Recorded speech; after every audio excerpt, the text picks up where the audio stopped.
নমস্কার বন্ধুরা, আজকে আমি বানাবো মশলা চিকেন কিমা। কেমনভাবে বানাচ্ছি প্রথম থেকে শেষ অবধি ভিডিওটা দেখতে থাকুন। এখানে কাঁচা লঙ্কা, আদা, রসুন, পেঁয়াজ, টমেটো একসঙ্গে নিচে সব বেটে নেবো।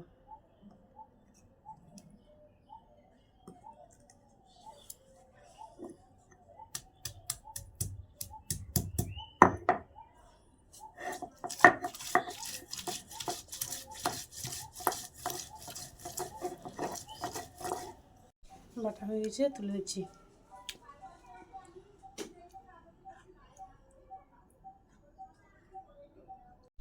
কড়াই বসিয়ে দিচ্ছি, কড়াই সরষে তেল দিয়ে দিচ্ছি।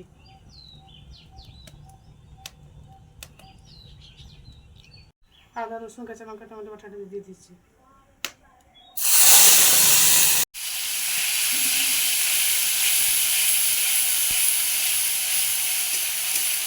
একে একে নুন হলুদ সব দিয়ে দেবো। নুন দিয়ে দিচ্ছি প্রথমে, হলুদ দিয়ে দিচ্ছি, লঙ্কা গুঁড়ো দিয়ে দিচ্ছি, ধনে গুঁড়ো দিয়ে দিচ্ছি, জিরে গুঁড়ো দিয়ে দিচ্ছি। নিয়ে ভালো করে নাড়িয়ে নেব।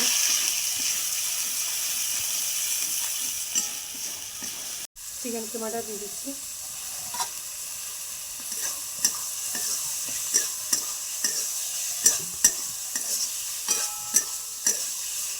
কষানো হয়ে গেছে, জল দিয়ে দিচ্ছি।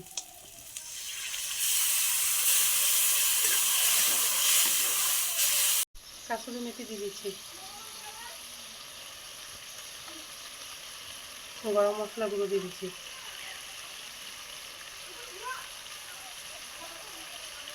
কুচনো আদা দিয়ে দিচ্ছি।